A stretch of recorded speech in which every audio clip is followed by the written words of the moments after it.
আচ্ছা দেখ, the sea যে কবিতাটা জেমস রিভসের লেখা। ইনি একজন modern poet, modern British poet. এবং ইনার যে কবিতাটা আছে এটার মধ্যে মেটাফর রয়েছে। মেটাফর আর সিমিলি কি একটু তোদেরকে বলে রাখি। যখন আমরা ইংলিশ পড়ি, ঠিক আছে, বিশেষ করে যখন আমরা পোয়েমস পড়ি বা পোয়েট্রিজ পড়ি, তখন দুটা জিনিস খুব বেশি পরিমাণে ইউজ হয়। যদি আমরা রোমান্টিক কবিতা পড়ি তাহলে তো আমরা বুঝে নিতে পারছি যে উইন্টারকে আমরা কিসের সাথে তুলনা করতে পারি? ডেথ। সামারকে হোপ, নতুন বা আশা। তা সামারকে আমরা কি করতে পারি? হোপ বা আশা। কেন বলতো? কারণ উইন্টার ওদের ওখানে খুব ভয়ানক। আমাদের এখানে যতটাই আরামদায়ক, ব্রিটেন বা সুইজারল্যান্ড এই জায়গাগুলো থেকে বলতো উইন্টার গুলো সেরকম একটা খুব বেশি ভালো না। মানে উইন্টার ওখানে অ্যাজ আ সিজন অফ ডেথই ওটাকে বলে, কারণ ওখানে উইন্টারই থাকে প্রায় 8 মাস। ঠিক আছে? তো ওদের কাছে সামার হচ্ছে একটা নতুন আশার আলো, যে নতুন করে আবার পৃথিবী জেগে উঠবে, ওর আবার বীজ থেকে নতুন গাছ বেরাবে। তো এদের কাছে সমস্ত কিছু ডিপেন্ড করে এমন ভাবে যে জিনিসগুলা যাতে যেমন চলছে ওরকমই যাতে চলে, কিন্তু ওটাকে ওরা তুলনা করে, তাই কি না? ওদের দেখার পার্সপেক্টিভটা আলাদা। পার্সপেক্টিভ, পার্সপেক্টিভ মানে আমরা যদি সহজ ভাষা বলি পয়েন্ট অফ ভিউ।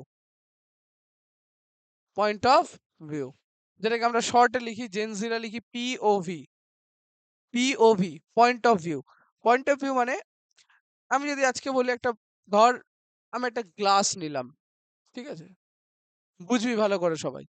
গ্লাস নিলাম, এত দূর অব্দি জল আছে, আমি একে একে জিজ্ঞেস করব, ঠিক আছে, লাস্টে বলবো কার চোখ কিরকম। চোখ মানে কার ভাবনা চিন্তা কিরকম। তুই বল, এটা একটা গ্লাস, এখানে অব্দি জল আছে, তোর দেখে কি লাগছে? ফার্স্টে দেখে কি মনে হচ্ছে? এক গ্লাস জলে হাফ ভর্তি আছে। হ্যাঁ, তো আমাকে বল এটা তোর কেমন লাগছে, হাফ ভর্তি লাগছে না হাফ খালি লাগছে? সব বলবো তারা। আগে বল।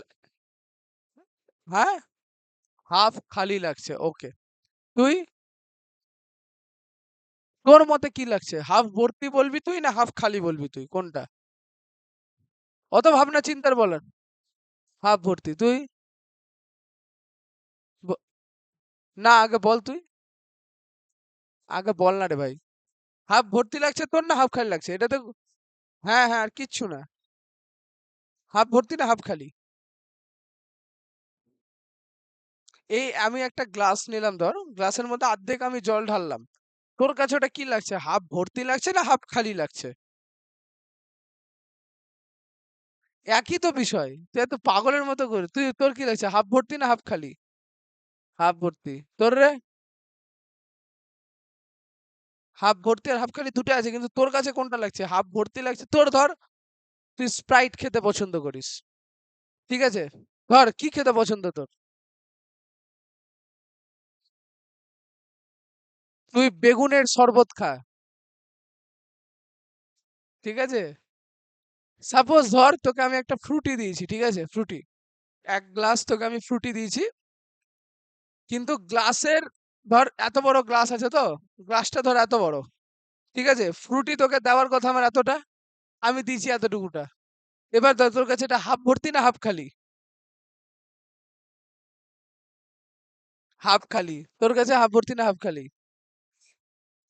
হাফ ভর্তি। যারা যারা বলেছিস হাফ ভর্তি, তাদের চিন্তা ভাবনা হচ্ছে অপটিমিস্টিক, পজিটিভ চিন্তা ভাবনা। আস্তে আস্তে। আর আরেকটা হয় পেসিমিস্টিক। পেসিমিস্টিক, পেসিমিস্টিক চিন্তা ভাবনা হচ্ছে একটু না বাচক চিন্তা ভাবনা তার মাথার মধ্যে বেশি, নেগেটিভ চিন্তা, ঠিক আছে। নেগেটিভ মানে ধর তোকে আমি বললাম, না মানে তোকে আমি ধর বল, এই দাঁড়া, তোকে আমি যে, হ্যাঁ, সবকিছুকে না, বেশিরভাগ জিনিসকে, ঠিক আছে, ওটার মধ্যে আমি ফল্ট খুঁজে বের করব। ক্যারেক্টারিস্টিকের মানে নেচার হবে এরকম যে আমি ওটাকে ফল্ট খুঁজে বের করব। মিথ্যা কথা বলেছে ও। কথাটা হচ্ছে অপটিমিস্টিক বা পেসিমিস্টিক চিন্তাধারা, এটা আমাদের মনের মধ্যে চলে, ঠিক আছে। এটা আমাদের, আমরা আরেকটা নাম দিয়ে রেখে বলি সাইকি। সাইকি, বা এটাকে আমরা ইংরেজিতে বলি সাইকোলজি, ঠিক আছে। সাইকোলজি বা সাইকিতে আমরা পরিষ্কারভাবে বুঝতে পারি যে আমরা অপটিমিস্টিক না পেসিমিস্টিক, মানে আমাদের মধ্যে অপটিমিজম বেশি আছে নাকি পেসিমিজম বেশি আছে। অপটিমিজম আর পেসিমিজম কি, যদি আমরা কোনো কিছু নিয়ে ভালো চিন্তা ভাবনা করি, ঠিক আছে, যেমন এটা কথা ধরলে আজকে দেওয়ালে আমি একটা রং মেরে দিলাম, ঠিক আছে, আমি ধর এখানে একটা নীল কালারের এখান থেকে দাগ পড়ে গেল, ঠিক আছে, সাপোজ, দেখতে খারাপ লাগবে, খারাপ লাগবে তো। এবার কেউ কেউ কি করবে বলতো, এই যে গোটা দেওয়ালটার রঙই চেঞ্জ করে দেবে। অনেকজন এমন আছে ওই জায়গাটাকে ডিজাইন করে নেবে, যে গোটা জায়গাটাকে রং চেঞ্জ করে নিল, তার মধ্যে পেসিমিজম আছে, যে জায়গাটা দেখতে খারাপ লাগছে। যে ধর ছেড়েই দিল, যায় আসে না, সেও এক প্রকারের অপটিমিস্টিক, যে না ঠিক আছে একটু টুকটাক মানা যায়। যেমন আজকে ধর আমার একটা জানলার কাঁচ ভেঙে গেল, দেখতে খারাপ লাগবে, ঠিক আছে, কিন্তু ওটার সাথে আমার শত্রুতা থাকবে না, ঠিক আছে। সাপোজ আমি তোকে গ্লাস কেন বললাম, গ্লাসের উদাহরণটা সব থেকে বেশি সহজ বলে মনে করা যেতে পারে। যে আমার একটা জিনিস আছে, এই যেমন এই বোতলটা দেখেন, এটা হাফ ভর্তি না হাফ খালি, কে কি বলবি? হাফ ভর্তি যারা বলছিস তাদের হচ্ছে অপটিমিজম বেশি, মানে একটু পজিটিভ দিকটা দেখবো, যে আগে আগে এটা হতে পারে, আগেই ধর, যেমন বাবা মার চিন্তা ভাবনা, আজকে তোরা ধর বললি পাহাড় যাব, তোর মা বাবার প্রথম চিন্তা থাকবে পাহাড় থেকে পড়েই বেটা বেটি মরে যাবে। এটা কথাটা শোন না, যেমন ধর তোদেরকে ধর আজকে যদি রাস্তাতে একা না ছাড়ে, তোর বাবা বলে রাস্তা চলতে পারে না, গাড়ি টাড়ি ট্রাক ফাক এসে উড়িয়ে দিবে, যদি কথাটা ভাবলো, ওদের মধ্যে আছে পেসিমিজম, নাকি আগে নেগেটিভ চিন্তাটাই করব, ঠিক আছে। আর কারো কারো বাবা এমন হয়, যা বেটা ঘুরে আয়, দিলে আপনি জিন্দগি, ঠিক আছে, হাতে 5,000 টাকা দিয়ে বলবে যা বেটা ঘুরে আয়। যদি যদি এটা হয়, ওই বাবা মা হচ্ছে অপটিমিস্টিক, যে না ছেলে এক্সপ্লোর করবে, ছেলে মেয়ে এক্সপ্লোর করবে, বাইরে যাবে, লোকজনের সাথে কথা বলবে, বুঝবে দুনিয়া কেমন, পৃথিবী কেমন, ওখানকার লোকজন কেমন, মানুষ কেমন,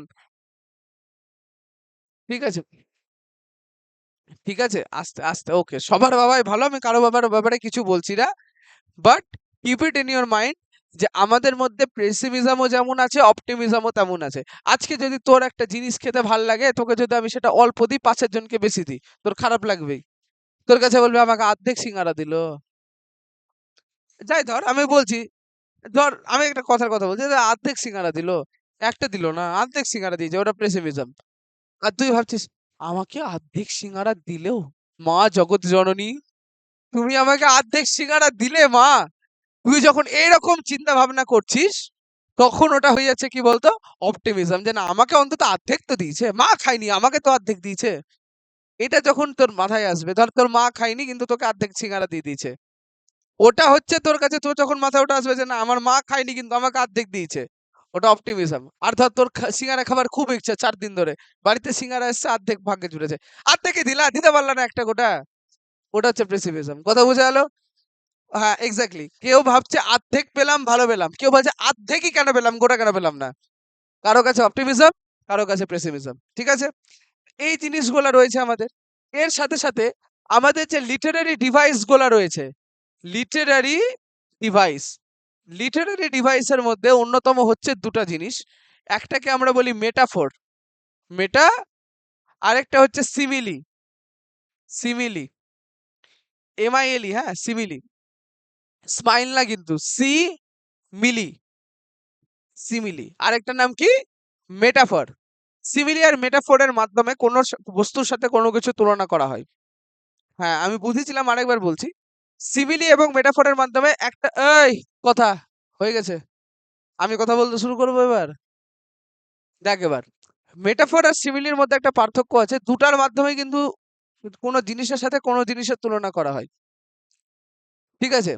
ধর, যেমন যদি আজকে আমি একটা কথা বলি, যে তোর বুদ্ধি শিয়ালের মতো, কাউকে আমি বললাম, অর্ণাকে আমি বললাম তোর বুদ্ধি শিয়ালের মতো, ওর বুদ্ধি যদি শিয়ালের মতো হয়, ইট মিনস কি, ওর, আর ওর বুদ্ধি হচ্ছে শিয়ালের মতো, এটাকে ইংরেজিতে ট্রান্সলেট কর,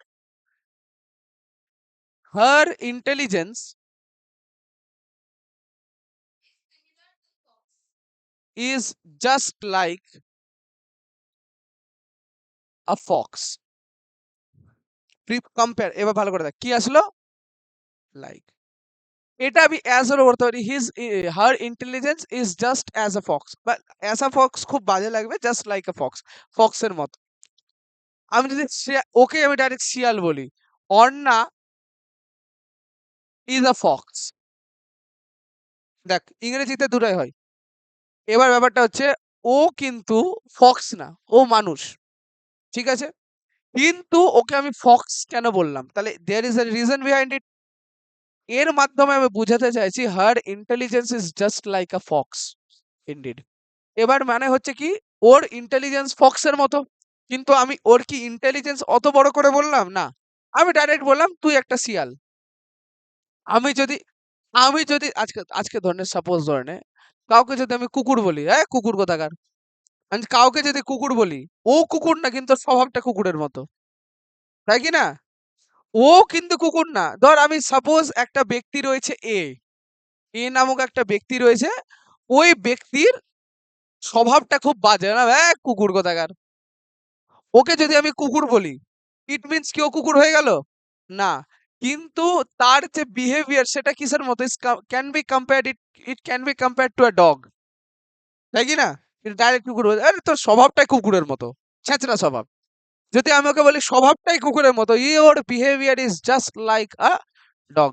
আবার কি আসছে, লাইক, একটা জিনিস মনে রাখ, একটা হয় ডাইরেক্ট কম্প্যারিজন। ডাইরেক্ট কম্প্যারিজন কি করে, আমি কোনো বস্তুকে ডাইরেক্ট বলে দিলাম। যেমন অন্যকে আমি বলে দিতেছি পারি শিয়াল, ঠিক আছে? একে দিতে একে যদি আমি বলি, ঠিক আছে, কি বলবো আমার মাথায় আসছে না, কি বললি বুনোমোস? আচ্ছা, ওকে, ঠিক আছে, যাই হোক। এবার কথাটা হচ্ছে, আমি যদি কাউকে ফক্স বলি, ঠিক আছে, কিংবা কাউকে যদি আমি কাউ বলি, ডাইরেক্ট বলছি, হ্যাঁ, you are a fox, you are a cow, you are a dog, যদি আমি বলি, তাহলে এগুলোকে আমি ডাইরেক্ট বলছি তো? কোনো লাইক বা অ্যাজ কিছু ইউজ হচ্ছে? কিছু ইউজ হচ্ছে না। যখন কিছু ইউজ হবে না, যেমন এইরকম দেখ ডাইরেক্ট সেন্টেন্স থাকবে, এটাকে আমরা বলি মেটাফর।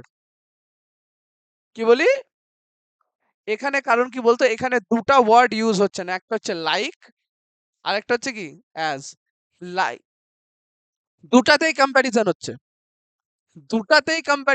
দুটাতেই ওকে আমি বলছি শিয়াল, কারণ ওর বুদ্ধিটা যদি ভালো থাকে, ঠিক আছে? ওকে যদি আমি বলি, ওকে যদি ওর বুদ্ধিটা ভালো বলেই তোকে বললাম, ওকে তাহলে বুদ্ধিটা যদি ভালো হয় তাহলে আমাকে কি বললাম, ফক্স, ডাইরেক্ট বলছি, এটাও কম্প্যারিজন।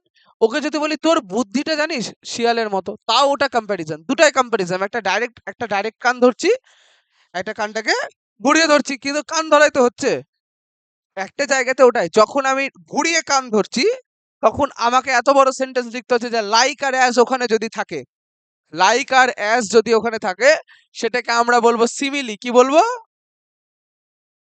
আর যদি লাইক আর অ্যাজ না থাকে, ডাইরেক্ট কম্পেয়ার করে, তো ওটাকে আমরা কি বলবো? মেটাফর। এই যে কবিতাটা রয়েছে জেমস রিভসের, এখানেও সি কে কম্পেয়ার করা হচ্ছে, the sea is compared to a hungry dog. The sea is not a dog itself, but it has been compared to a dog. It means the behavior or the nature of the sea is compared to a dog. না, is a hungry dog. Like আর as আছে? Like আর as যদি না থাকে, like আর as যদি থাকে তাহলে সিমিলি। যদি না থাকে তাহলে কি হবে? মেটাফোর। তাহলে কি এখানে কি বলছে? The sea is a hungry dog. It means the sea is compared to a hungry dog because the behavior or the nature of the sea, হ্যাঁ, তাহলে বোঝা গেল? Can be compare to a hungry dog, ঠিক আছে? কিন্তু এখানে কি C K direct বলেছে কি the nature of the sea can be compare to a hungry dog, এরকম ভাবে কবিতা লাইন শুরু হয়েছে না। ডাইরেক্ট বলছে the sea is a hungry dog. সমুদ্র হচ্ছে একটা ক্ষুধার্ত কুকুর যে 4-5 দিন ধরে খাবার পায়নি। তো এটা মনে হচ্ছে সি বা সমুদ্রর যে ভয়াবহতা, ঠিক আছে? এই আওয়াজ করবি না। ভয়াবহতা, বা যে আমরা বলতে পারি যে ডেঞ্জার, ফিউরিয়াস, ডেঞ্জার বলা ভুল, একটু ফিউরিয়াস সাইড। পড়েছিস না ভূগোলে ফিউরিয়াস 50, ওই টাইপের। ফিউরিয়াস মানে একদম রেগে আছে, ক্ষুধার্ত। দেখ, যে কুকুরের খিদা পাবে সে বললে মানুষও গিলে খাবে, সোজা কথা। খেতে পায়নি মানে এগুলো কিছু খেতে হবে টু সার্ভাইভ, তাই কি না? If he or she wants to survive, ঠিক আছে, তাকে কিছু না কিছু খেতে হবে, C must consume one thing, ঠিক আছে, আ ফুড।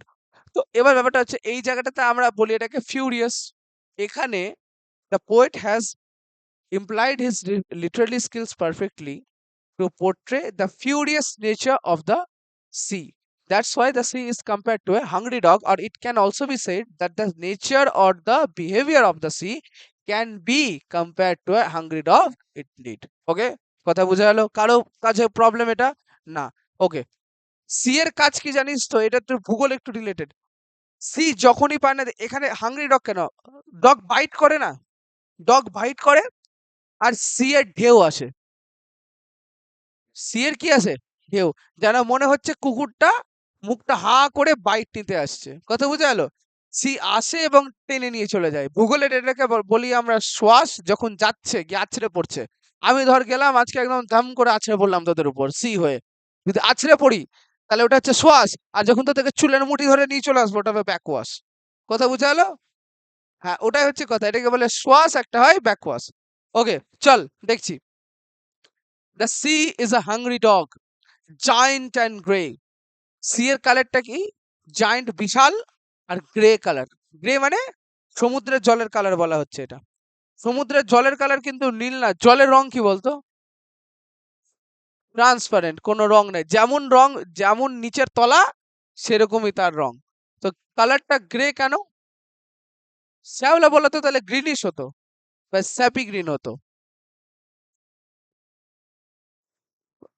এমনও বলা যেতে পারে যে হয়তো প্রথম লাইন তো আমরা প্রথমেই কিছু কনক্লুশনে যেতে পারবো না, বাট এটা আমরা বলতে পারি যে আকাশ, দেখ জল কিন্তু রিফ্লেক্টও করে। জল কি করে?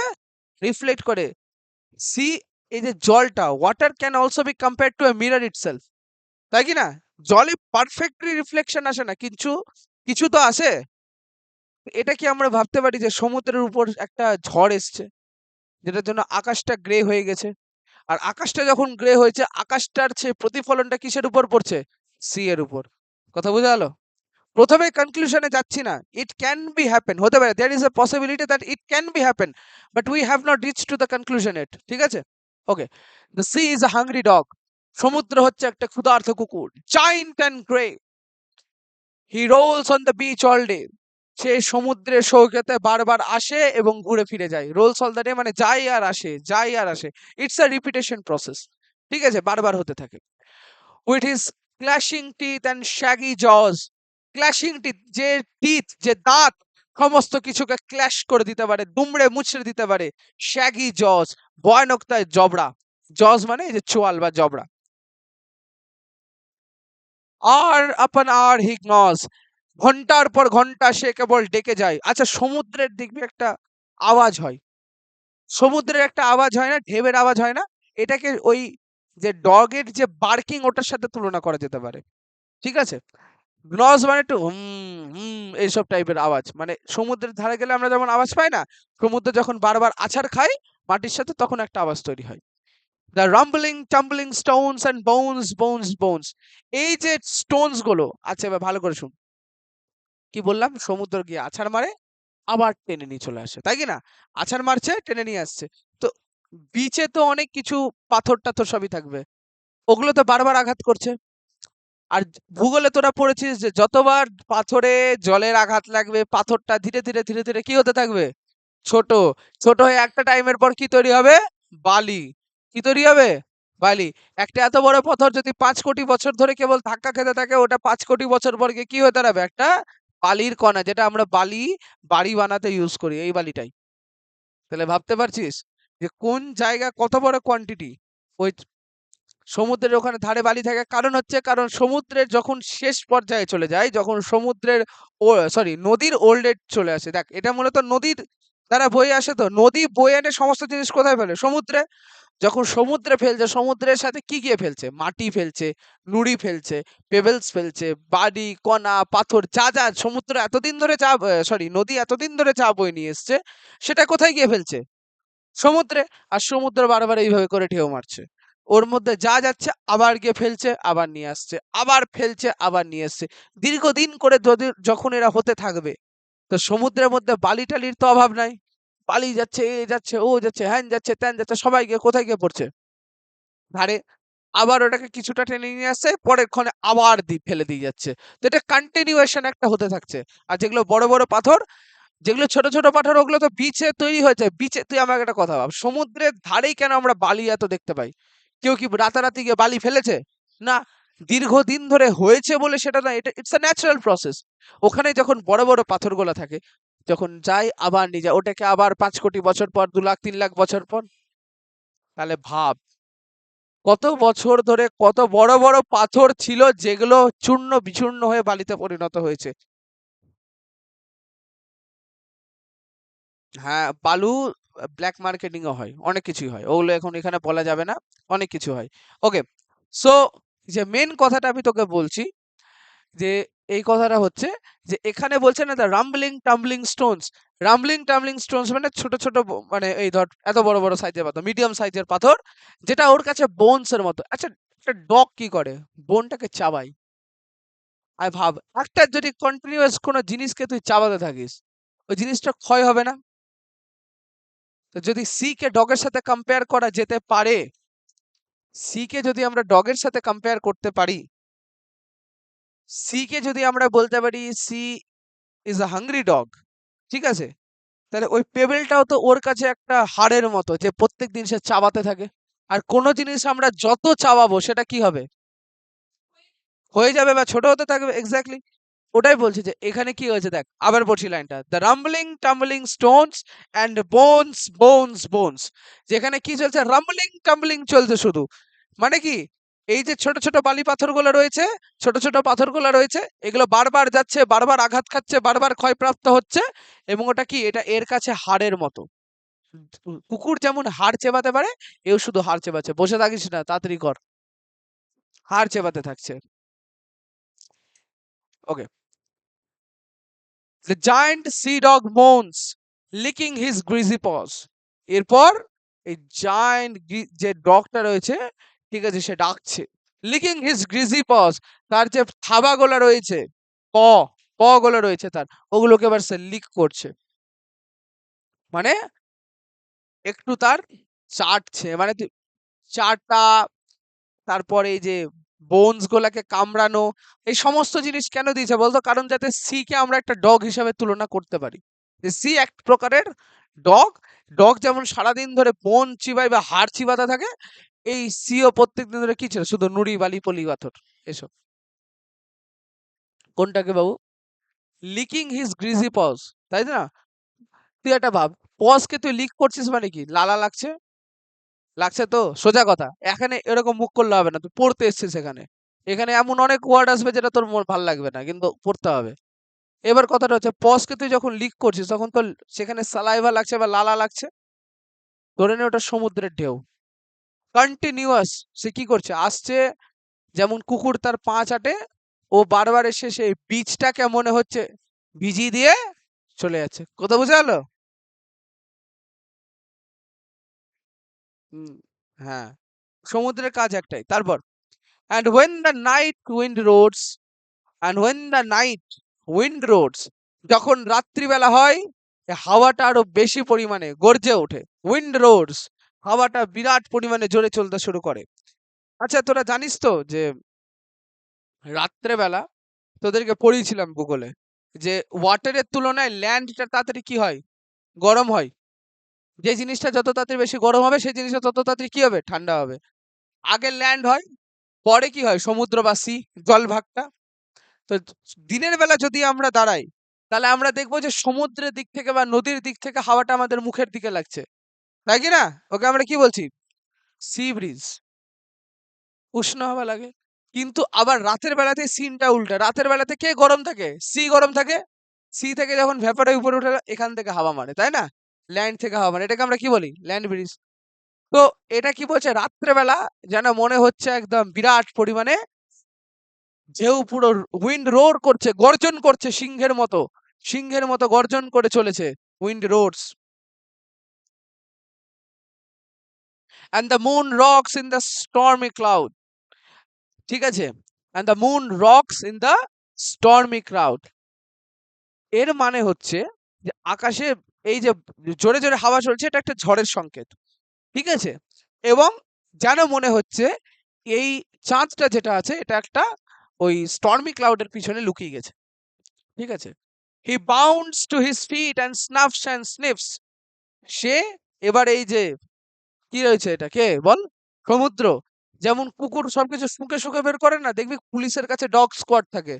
ডগ স্কোয়াড কেন বলতো, ওর যে নাসিকা বা যে স্মেলিং পাওয়ার সেটা বিরাট পরিমাণে, ঠিক আছে? তো যেমন ও স্নাফ অ্যান্ড স্নিফ করে, মানে স্নাফ অ্যান্ড স্নিফ মানে শুকে শুকে, হ্যাঁ শুকে শুকে যেমন সমস্ত কিছু খুঁজে বের করে। হি বাউন্ডস টু হিজ ফিট, সে তার পায়ের দিকে ঝুঁকে বসে স্নাফ অ্যান্ড স্নিফস, সে শুকে শুকে খুঁজে চলে। Shaking his weight sides over the cliffs, এই যেন সমুদ্র যেন মনে হচ্ছে এখন উত্তাল, এই যে ঝড় উঠেছে রাত্রেবেলা, ঝড় উঠেছে বিরাট পরিমাণে হাওয়া, ঝড় উঠেছে উত্তাল ঢেউ। ক্লিফ মানে হচ্ছে পাহাড়, হ্যাঁ ক্লিফ মানে কি পাহাড়। যেন মনে হচ্ছে সমুদ্রের ঢেউ উন্মত্ত হয়ে যেন পাহাড়কে গ্রাস করে নিয়েছে। সমুদ্রের ঢেউ এতটা পরিমাণে উত্তাল হয়ে গেছে যেন মনে হচ্ছে পাহাড়কে গ্রাস করে নিবে মনে হচ্ছে, ঠিক আছে? Shaking his white sides over the cliffs, মনে হচ্ছে পাহাড়কে যেন গ্রাস করে নিবে সমুদ্র তার এক ছোবলে। and howls and halongs all around, হাউল করছে, হাউলিং, হাউল মানে বুঝিস? রাত্রেবেলা, রাত্রেবেলা করে না আউ করে চিৎকার করে না। হুম, হাউলিং মানে হচ্ছে সোজা কথায় যদি আমি বলি, শিয়াল যেটা করে রাত্রেবেলা আউ করে চিল্লাই করে না, কুকুরগুলো করে মাঝে মাঝে আউ আউ করে চিল্লায় না, এটাকে আমরা বলি হাউলিং। কুকুরের ডাক আছে, ডাকের বিভিন্ন নাম আছে। যখন এমনি তোকে দেখে ঘেউ ঘেউ করবে ওটা বার্কিং, যখন রাত্রেবেলা করবে আউ করে যখন চিৎকার করবে ওটা হাউলিং বলে। ওটাকে কি বলে? হাউলিং। এখন আচ্ছা, হাউলিং এর একটা কারণ আছে। হাউলিং তখনই করবে যখন ও জানাতে চাইবে। হাউলিং মানে পশুরা মূলত করে তার পাওয়ারটাকে দেখানোর জন্য, যা সংকেতটা দেওয়ার জন্য যে I am already here and you dare to come here, তোমার কত সাহস তুই এসে দেখা। হাউলিং মিন্স একটা প্রকারের ডেঞ্জার সাইন যে আই এম অলরেডি হিয়ার। ওটার জন্যই তো, যাতে অন্য কেউ ওর এলাকাতে না আসে, ওটার জন্য হাউলিং হয়। হাউলিং কি তুই হচ্ছিস কুকুরের কথা এখানে আসছে না, এখানে পাড়ার কুকুরের কথা না, এখানে হাউলিং মানে হচ্ছে হিংস্র টাইপের, হাংরি ডগ, হিংস্র। এটা পাড়ার তোর বাড়ির লেলি কুত্তা না, কিংবা পাড়ার তোর সেই ওখানকার কালু ভলু না, ঠিক আছে? এটা এমন একটা হাংরি ডগ যে তোমাকে 2 নিমেষে ছিঁড়ে খেয়ে নিতে পারে, ঠিক আছে? ওকে, সো কি এবার যে মনে হচ্ছে, এবার সি মনে হচ্ছে হাউলিং করছে, যেন মনে হচ্ছে সতর্ক বার্তা জানিয়ে দিচ্ছে যে আমি আসছি। সি এতটা পরিমাণে উন্মাদ, এতটা পরিমাণে পাগল, যেন গোটা পাহাড়কে সে গ্রাস করে ফেলবে। সে আসছে, এটা তার সংকেত। আচ্ছা, বাট অন কোয়াইট ডেজ, শান্ত দিনগুলোতে, in May or June, May ও জুন মাসের শান্ত দিনগুলিতে, when even the grasses on the dune play no more their duty tune, যখন এই যে ঘাসগুলো, even the sorry, but on the quiet days in May or June, even when the grasses on the dune play no more their ready tune, with the head between his paws, he lies on the sandy shores, so quiet, he secretly snores. Snores মানে হচ্ছে নাক ডাকা। এক কথায় এই গোটা স্ট্র্যাঞ্জাটার meaning শর্টে বলছি, ঠিক আছে? মে ও জুন মাসে যখন ঝড় ঝঞ্ঝা হয় না, মে ও জুন মাসে যখন ওদের ওখানে, মনে রাখবি এটা কিন্তু ব্রিটিশ কবি, it means he is talking about the Britain. এটা ইন্ডিয়ার সাপেক্ষে বললে হবে না, ইন্ডিয়ার সাপেক্ষে কিন্তু মে জুন জুলাই এই টাইম মনসুন চলে, বৃষ্টিপাত চলে। এই সময় কিন্তু এদের টাইমে বিরাট পরিমাণ এখানে কি চলে বলতো, ঝড় ঝঞ্ঝা চলতে থাকে। কিন্তু এখানে বলছে কি কোয়াইট ডেজ, শান্ত দিন। শান্ত দিন মানে ঝড় ঝঞ্ঝা নাই। মে অর জুন মানে আমাদের এখানে যখন ঝড় ঝঞ্ঝা চলছে, তাহলে নিশ্চয় ওদের ওখানে শান্ত দিন। তাহলে এখানে কি মে অর জুন, বলছে মে অর জুনের শান্ত দিনগুলাতে এই যে আমাদের হিংস্র কুকুর রয়েছে, এ যেন মনে হয় তার 2 পায়ের মাঝখানে মাথা ঢুকিয়ে কেবল শান্তিতে নাক ডেকে ঘুমায়। এখানে তার আর কোনো উত্তাল জিনিসগুলো দেখা যায় না। এই সময় সে কি করে, শান্তি মতো নাক ডেকে ঘুমোয়। কথা বুঝা গেল? স্নোরস মানে কি একদম শান্ত আবহাওয়া। তাহলে এবার প্রথম স্ট্যান্জাতে আয়, প্রথম লাইনটা, the sea is a hungry dog, giant and grey. Giant কেন? সমুদ্র বিশাল বড়। গ্রে কারো কারণ স্টর্ম এসছে, এটা আমরা সেকেন্ড প্যারাতে আমরা বুঝতে পারলাম। সেকেন্ড স্ট্যান্জাতে আমরা বুঝতে পারলাম, we have come to know that the storm might have come. সে হয়তো এসছে, একটা স্টর্ম এসছে। and that's why the behavior of the sea has been disrupted. ঠিক আছে, সেখানে কিছু একটা ডিস্টারবেন্স হয়েছে, সেটার জন্য কি হয়েছে, একটা উত্তাল পরিস্থিতির সৃষ্টি হয়েছে। এক্স্যাক্টলি, হ্যাঁ। এটা অনেকটা বলে দিতে পারে যে এর মধ্যে একটা ডিপ ইনফ্লুয়েন্স রয়েছে রোমান্টিক পোয়েটের, সরি, রোমান্টিক পোয়েট্রিজ এর। কারণ হচ্ছে রোমান্টিক পোয়েট্রির মধ্যেও কিন্তু এমন অনেক ইন্টেলেকচুয়াল জিনিস তৈরি করা হয়েছে যেটা ভূগোলের সাথে ডাইরেক্টলি কানেক্টেড। সবচেয়ে ভালো যদি কোনো উদাহরণ হয়, এটা হচ্ছে পি.বি. শেলি বলে একজন কবি আছেন, পি.বি. শেলি। পি.বি. শেলির কবিগুলোতে এতটা ইন্টেলেকচুয়াল কবিতা উনি লিখেছেন যে তুই সমস্ত কিছু ভূগোলের সাথে কানেক্ট করে দিতে পারবি। ভূগোল আর উনার ১০ লাইনের কবিতা। একটা ভূগোলের ৩ টা চ্যাপ্টার, উনার ১০ লাইনের কবিতা। একই মাহাত্ম্য। যদি বুঝা যায়, যদি টিচার বুঝাতে পারে। ঠিক আছে? ওকে? তাহলে বুঝা গেল এটা? ওকে।